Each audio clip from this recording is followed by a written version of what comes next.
El título del tema de hoy día se llama La verdadera conversión es esencial. Y justamente quisiera leer una cita del Espíritu de Sia que está en el Conflicto de los Siglos, capítulo 28.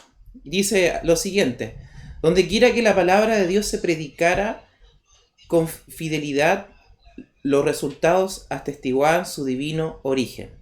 El Espíritu de Dios acompañaba el mensaje de sus siervos y su palabra tenía poder. Los pecadores sentían despertarse sus conciencias. La luz que alumbra a todo hombre que viene a este mundo iluminaba los lugares más recónditos de sus corazones, espíritu y corazones. Por lo tanto, de su alma, dice, y las ocultas obras de las tinieblas eran puestas de manifiesto. Pero una profunda convicción se apoderaba de sus espíritus y corazones. Eran redarguidos de pecado, de justicia y del juicio por venir. Tenían conciencia de la justicia de Dios y temían tener que comparecer con sus culpas e impurezas ante aquel que escudriña los corazones, que sabemos que es Dios. En su angustia clamaban: ¿quién me libertará de este cuerpo de muerte? Un texto, ustedes saben que Pablo mencionaba este texto en Romanos 6, y al serles revelada por la cruz del Calvario, indicio del sacrificio infinito exigido por los pecados de los hombres, veían que solo los méritos de Cristo bastaban para expiar sus transgresiones. Eran lo único que podían reconciliar ante el hombre con Dios. Con fe y humildad aceptaban al Cordero de Dios que quita los pecados del mundo, y por la sangre de Jesús alcanzaban la remisión de los pecados cometidos anteriormente. No podía hacer un resumen de esta cita porque cada parte de este párrafo es súper importante, porque habla del proceso de la conversión del cristiano, cómo el pecado puede quedar atrás. Dice que la palabra de Dios era como una luz que iluminaba a las personas, hacía que las personas se arrepintieran, despertaba la conciencia, y eso hacía la convicción. Y la convicción que hace el Espíritu Santo en el corazón hace que la persona diga: ¿sabes qué? Voy a entregar mi vida. ¿Sabes qué? Tengo culpa, tengo pecado. Y por lo tanto dice que la fe y la humildad hacía que el Cordero de Dios sea lo más importante en su vida. Vamos a buscar justamente en Primera de Pedro, capítulo 3, versículo 3 y versículo 4. Si ustedes me acompañan en su Biblia, el apóstol Pedro es uno de los apóstoles que mejor puede explicar en su vida propia la conversión. Sabemos que Pedro, antes de ser convertido, era conocido como un hombre duro, drástico, un hombre iracundo, con un carácter muy difícil. Le conocían como hijo del trueno también, junto con Juan, conocidos como hijos del trueno. Entonces eran personajes que tenían un carácter muy especial. Y si me acompañan en Primera de Pedro, capítulo 3, versículo 3 y versículo 4, dice la siguiente lectura. Primera de Pedro, capítulo 3, versículo 3 y versículo 4. Leo: vuestro atavío no sea el externo de peinados ostentosos, de adornos de oro o de vestidos lujosos, sino el interno, el del corazón, en el incorruptible ornato de un espíritu afable y apacible, que es de grande estima delante de Dios. Vuelvo a leer: vuestro atavío, o sea, vuestra vestimenta, no sea del externo de peinados ostentosos, de adornos de oro, de vestidos lujosos, sino el interno del corazón, en el incorruptible ornato de un espíritu afable y apacible, que es de grande estima delante de Dios. Dice, me llama mucho la atención el Espíritu de Sia porque menciona acá que estos creyentes hacían frutos dignos de arrepentimiento. Creían y eran bautizados y se levantaban para andar en una nueva vida, como nuevas criaturas en Cristo Jesús. ¿Se acuerdan cuando una vez se bautizaron? ¿Se acuerdan cuando aquel día su vida el Señor transformó y empezó a haber un cambio? Hay un antes y un después de eso. En este tiempo que estamos viendo justamente en el conflicto de los siglos, menciona el Espíritu decía que hubo un cambio en las personas. Y dice que estas criaturas en Jesús no vivían conforme a las antiguas concupiscencias, sino que por la fe en el Hijo de Dios, para seguir sus pisadas, para reflejar su carácter y para purificarse a sí mismo, así como Él es puro. Amaban lo que antes aborrecían. A veces aborrecemos, por ejemplo, nosotros decimos, oh, vamos a estudiar la Biblia, vamos a orar, vamos a ir a la iglesia. Antes quizás nos costaba amar eso, pero después de que entró el Señor en nuestro corazón, el Señor empieza a lo que aborrecíamos, amar. Después dice, y aborrecían lo que antes amaban.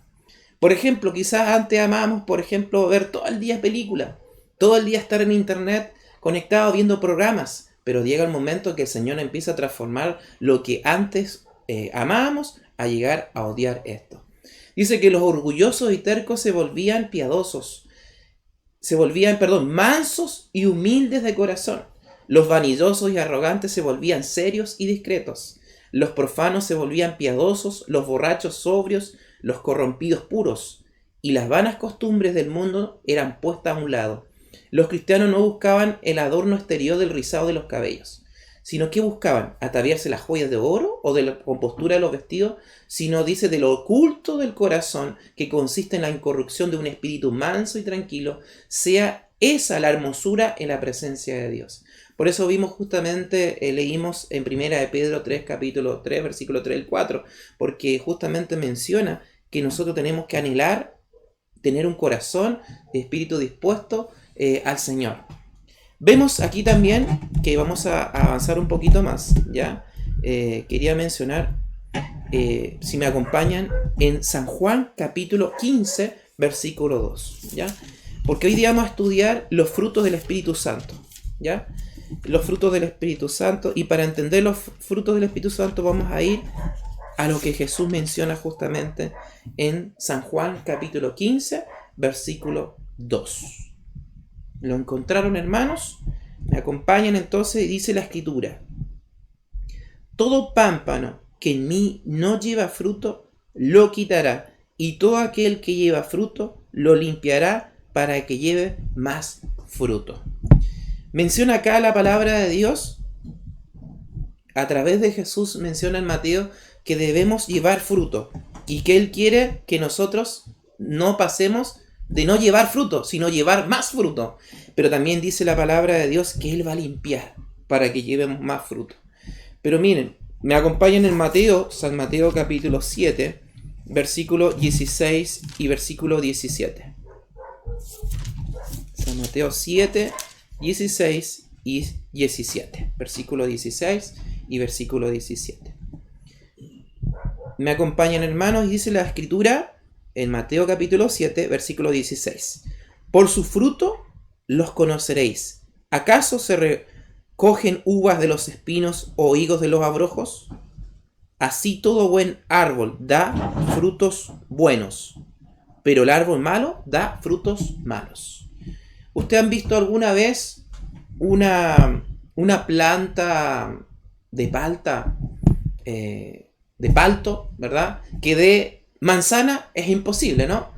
Por lo tanto, el árbol de palto va a dar palta, pero tiene que dar buenos frutos. Y hay frutos, a veces hay árboles que uno dice, oye, este año no va a producir muchos frutos. Pero a veces hay años que uno dice, oye, este árbol tiene muchos frutos y buenos frutos. Por lo tanto, vamos a entender un poco la diferencia entre los buenos frutos y los frutos de la carne. Vamos a leer Gálatas, capítulo 5, versículo 22 y versículo 23. ¿Quién mejor que el hombre que el Señor transformó su vida rotundamente? Un cambio en él que muchos dirían es imposible. De ser un perseguidor, de ser un hombre totalmente malo, y él creía que estaba bien, el Señor transformó su vida. Y en Gálatas capítulo 5, versículo 22 y versículo 23. ¿Lo encontraron, hermanos? Si lo encontraron, me acompañan. Dice la palabra de Dios: mas el fruto del Espíritu es amor, gozo, paz, paciencia, benignidad, bondad, fe, mansedumbre, templanza. Contra tales cosas no hay ley. Quizás hemos leído, hemos escuchado muchas veces estos versículos, pero quizás también no hemos meditado un poco en cada palabra, cuán importante es cada fruto que el Señor quiere que tengamos hoy día, en el tiempo que estamos. Pero también dice la última parte del versículo 23, contra tales cosas no hay ley. Vamos a meditar, por ejemplo, con la palabra amor. La palabra amor justamente dice que viene del griego ágape, que significa afecto, buena voluntad, benevolencia, espíritu afectuoso, y es la habilidad de poder, el poder y la determinación de amar a la gente que no queremos. Qué interesante, me llamó mucho la atención este significado, ¿no? Amar a alguien que no queremos. Realmente amamos a todos nuestros hermanos, a todos nuestros vecinos, familiares. Y si ustedes me acompañan en Primera de Juan, un texto muy conocido, capítulo 4, versículo 8. Primera de Juan, capítulo 4, versículo 8. Nos vamos a dar cuenta que la fuente del amor es el Espíritu Santo, es Dios mismo. Primera de Juan 4, 8. Dice,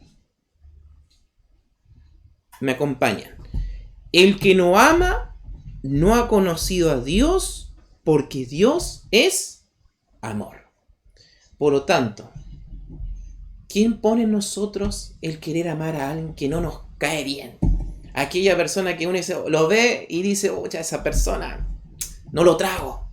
Oye, esa persona otra vez viene a la iglesia. O esa persona, oh, mira, estacionó el auto de nuevo otra vez ese vecino.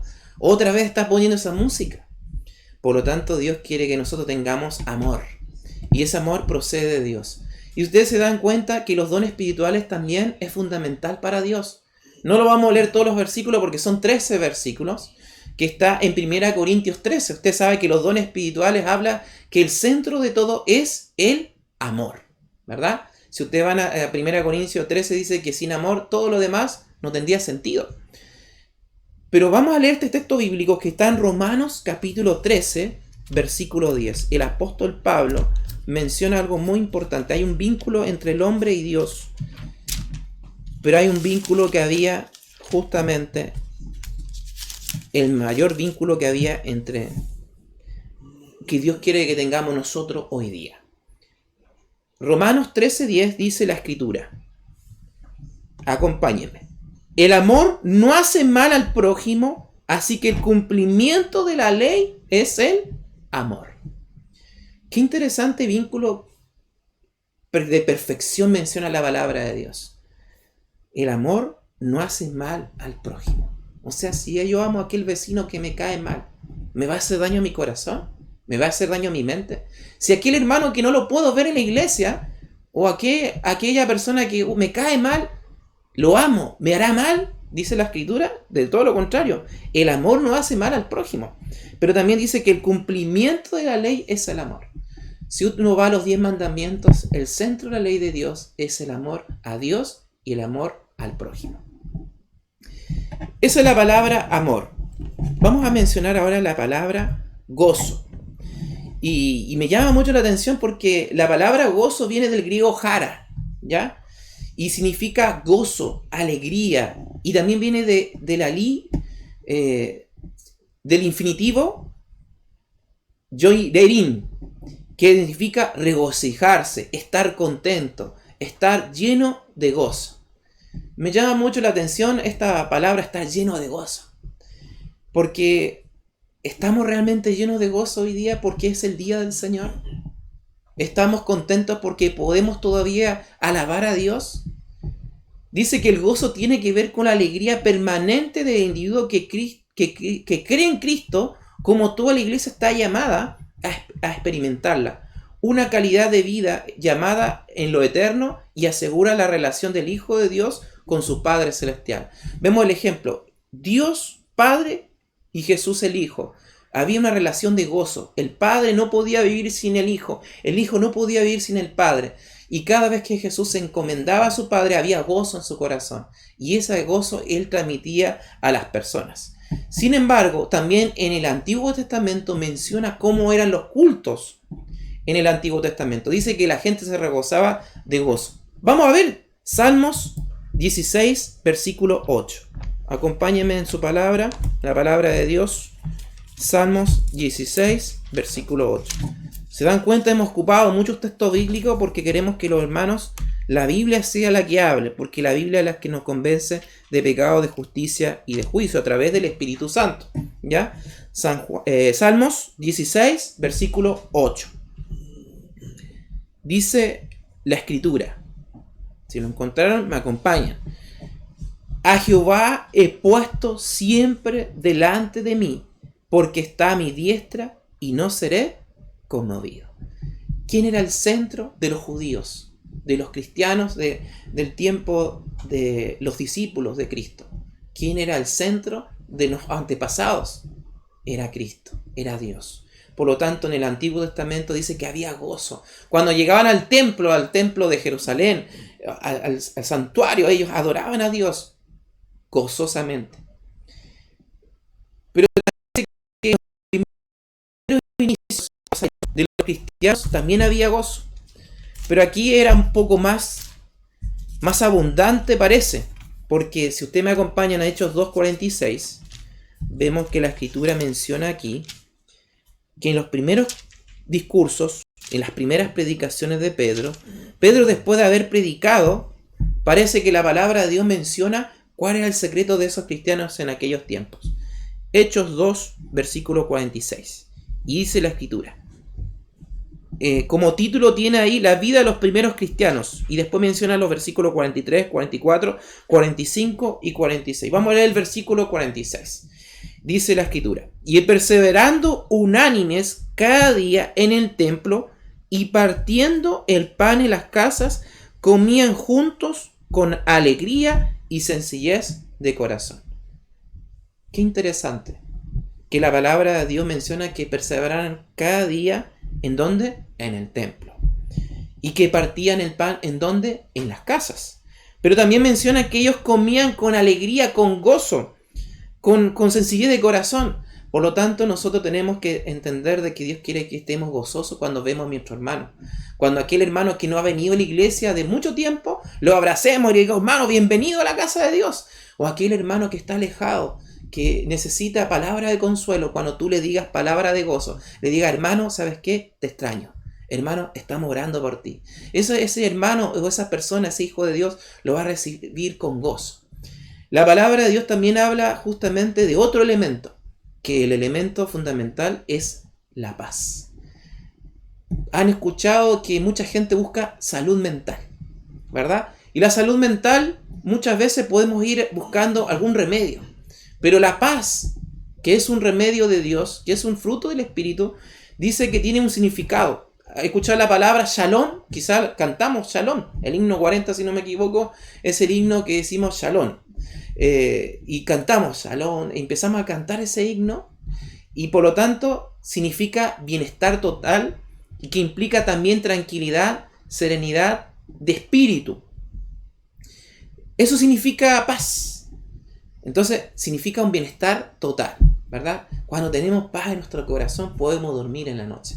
Cuando tenemos paz en nuestra mente podemos decir: estás tranquilo. Pero sin embargo, el énfasis que da aquí es la paz que tiene uno con Dios, una bendición basada en la relación con Dios, y también comprende la paz que uno tiene con uno mismo y con las circunstancias. Vamos a buscar Romanos capítulo 15, versículo 33. El apóstol Pablo habla de justamente a los cristianos de Roma, les da este consejo justamente, le menciona en Romanos 15, versículo 33. Y dice: y el Dios de paz sea con todos vosotros. Amén. ¿Quién es el que nos va a dar paz? Dios. Él nos va a dar paz a nuestro corazón. También Romanos 16, 20, acompáñenme un poquito más allá, porque vuelve a decir cómo podemos vencer el tiempo hoy día, las dificultades que tenemos en nuestras vidas también. 16, 20, si me acompañan, dice: y el Dios de paz aplastará en breve ¿a quién? A Satanás, bajo vuestros pies, y la gracia de nuestro Señor Jesucristo sea con vosotros. El Señor quiere que hoy día tú seas victorioso, que tú tengas paz, Quizá hay cosas que tu vida dice, Dios no me va a perdonar, Dios no tiene perdón para mí. Quizás tú pienses de que no hay oportunidad para tu vida, pero el Señor dice aquí en su palabra que el Dios de paz va a aplastar al enemigo. Y Él quiere darte la oportunidad de que tengas paz en tu corazón. Quizás hay algo interior en tu vida que te impide avanzar. Y hoy día Dios te invita. Dice también que la paz exterior es la relación que tengamos nosotros también con nuestro prójimo. Que vivamos en armonía. ¿Será que tenemos armonía con nuestros hermanos? ¿Será que podemos ver a aquel hermano? Dios nos invita también a tener paz. Vamos a avanzar un poquito más y vemos que el otro fruto es paciencia. Y en el griego significa mactotimia, ¿ya? Que significa longanimidad, apacibilidad. Dice, no hay espíritu de rencor. Es un equilibrio de todos los temperamentos y pasiones, completamente opuesto al enojo. Cuando hay paciencia, hay constancia, firmeza y perseverancia. El que es paciente es tolerante y clemente, indulgente. Y si vamos a Romanos capítulo 15, versículo 5, retrocedamos ahí donde estábamos, dice en Romanos capítulo 15, versículo 5, pero el Dios de la paciencia y la consolación os dé entre vosotros o mismo sentir según Cristo Jesús. Amén por la palabra de Dios. Vamos a buscar Colosenses 1:11. Dice que la iglesia de Colosa tenía algo muy especial. Y el apóstol Pablo, cuando se dirigía a la iglesia de Colosas, le dirigía a los colosenses de la siguiente manera. Colosenses 1:11. Dice, fortaleceos con todo poder, conforme a la potencia de su gloria, para toda paciencia y longanimidad. Dios quiere que el Señor nosotros tengamos paciencia. Y si ustedes van al Nuevo Testamento, la característica de la iglesia verdadera que está en Apocalipsis 12:17, ustedes lo conocen, lo han leído muchas veces, pero vamos a volver a recordar. Dice la escritura, entonces el dragón se llenó de ira contra la mujer y se fue a hacer la guerra contra el resto de la descendencia, los que guardan los mandamientos de Dios y tienen el testimonio de Jesucristo. Dios quiere que tengamos paciencia, porque justamente en el capítulo 14 de Apocalipsis menciona justamente en el versículo 12, explicando del 12:17, nos pasamos al 14:12, dice, y ahí viene la palabra paciencia. Aquí está la paciencia de ¿quién? De los santos, los que guardan ¿qué cosa? Los mandamientos de Dios y la fe de Jesús. Dios quiere que nosotros tengamos paciencia en el Señor. Y otro de los frutos que es súper importante también que podamos comprender es la bondad. Viene del griego agotosune, y significa benevolencia, bondad, rectitud del corazón de vida, cualidad de hombre bueno. Y la palabra viene de la raíz ágatos, que significa bueno por lo tanto, y significa generosidad. Y la bondad es aquella que nos impulsa al arrepentimiento de un perverso corazón. Si el cristiano anda en la luz, deberá manifestar bondad, y la bondad se asocia con la justicia. En Éxodo capítulo 33, versículo 19, vamos a ver un poquito sobre la bondad. Éxodo 33, versículo 19.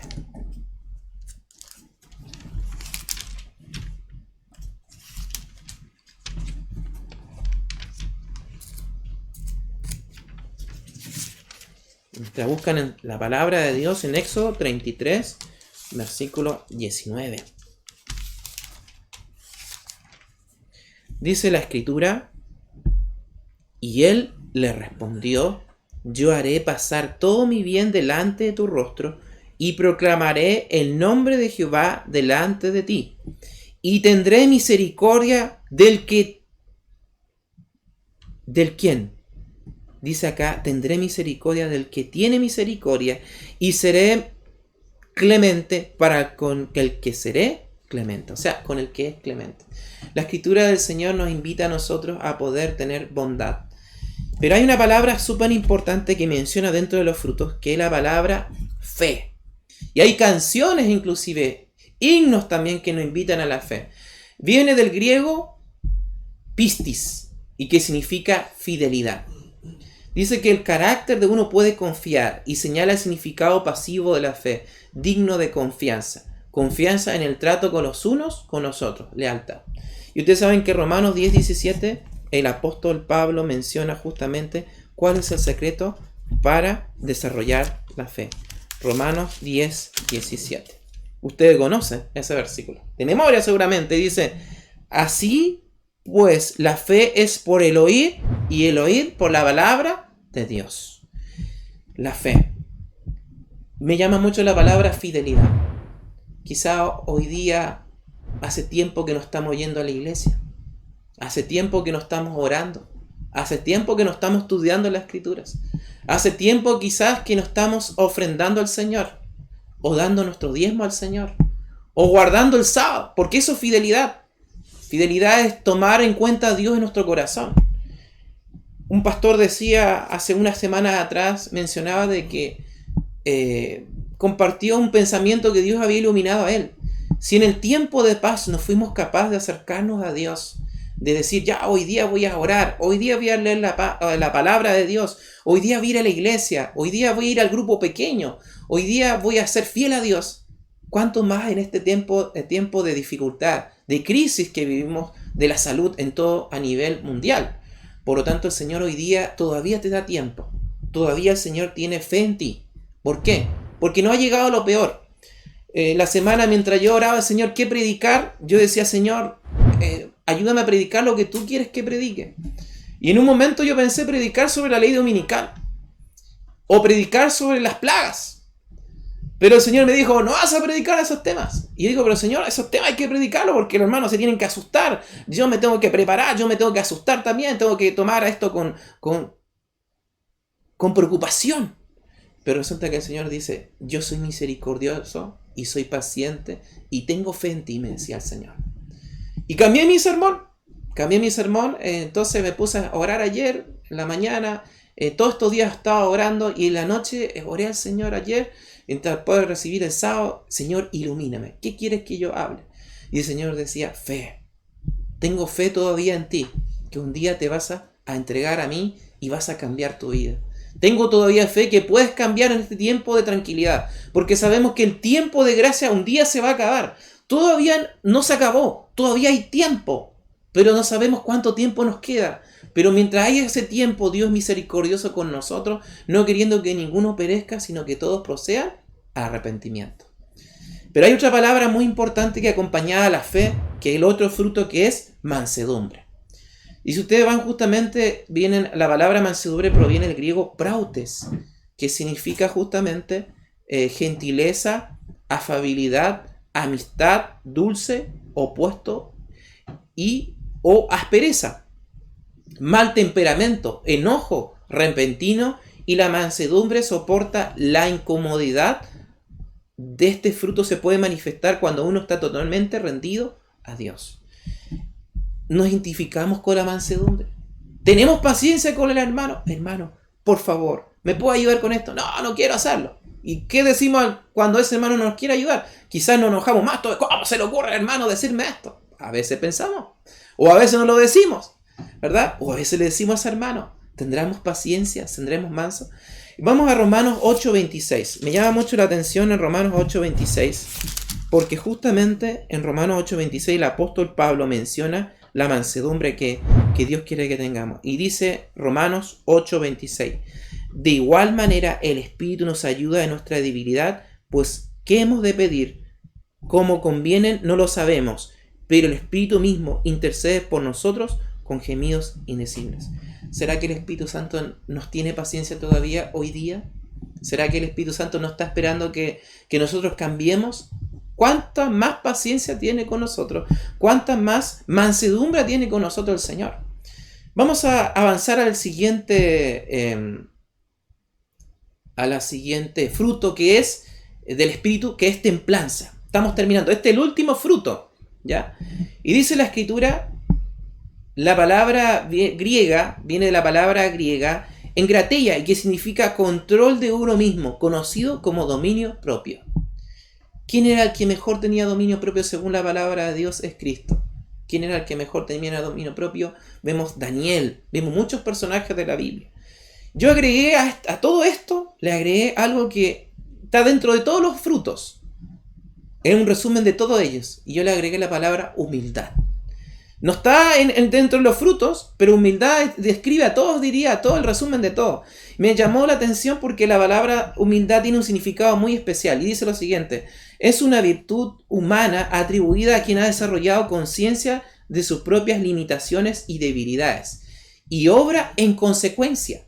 La humildad es un valor opuesto a la soberbia.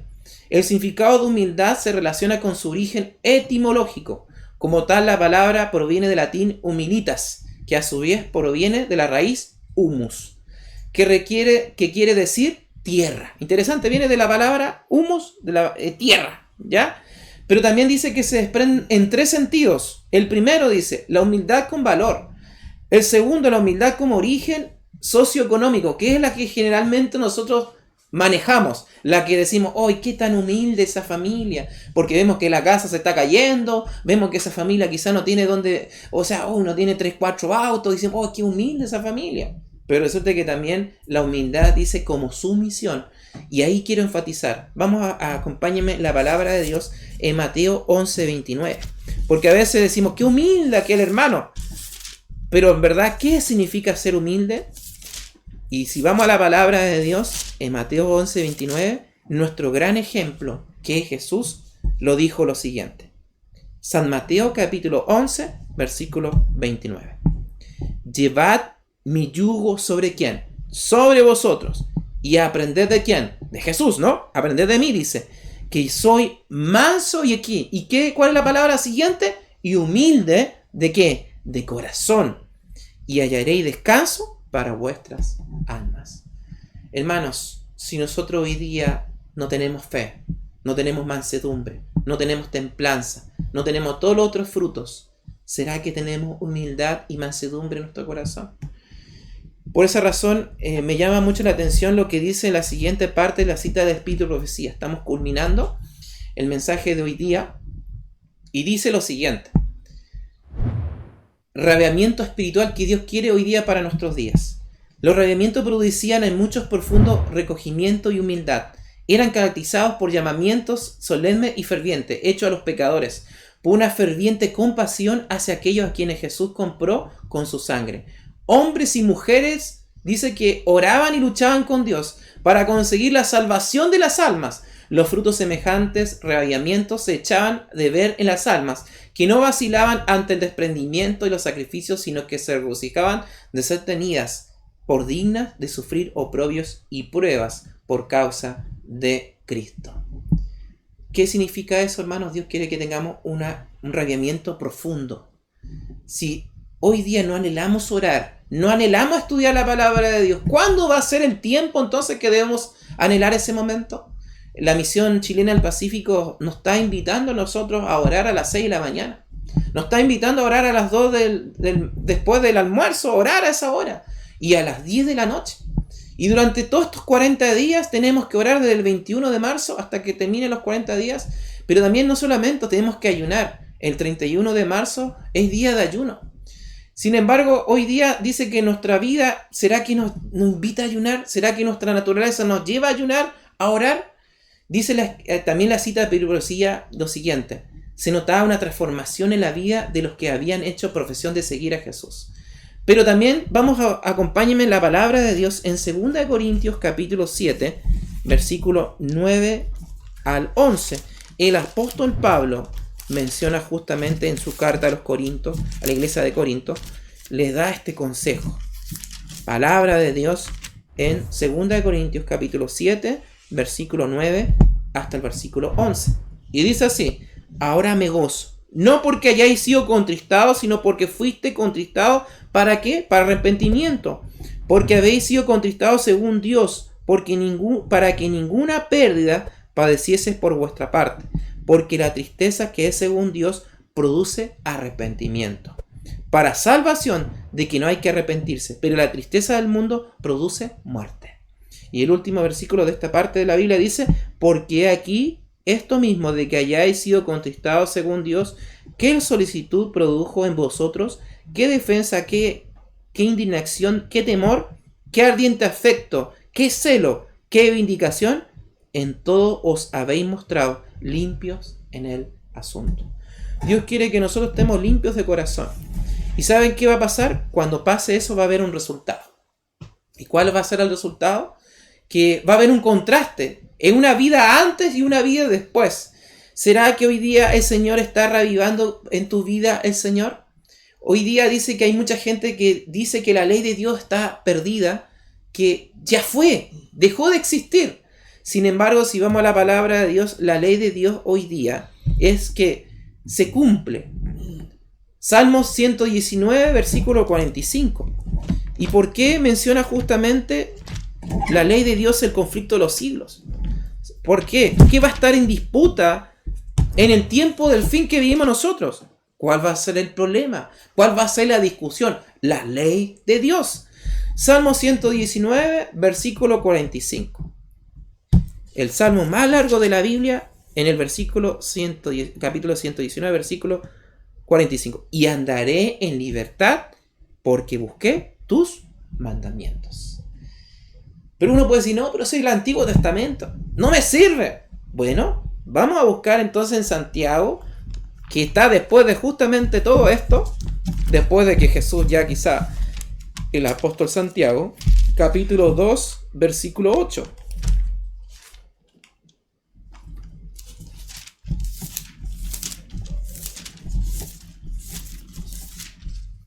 Santiago 2, versículo 8.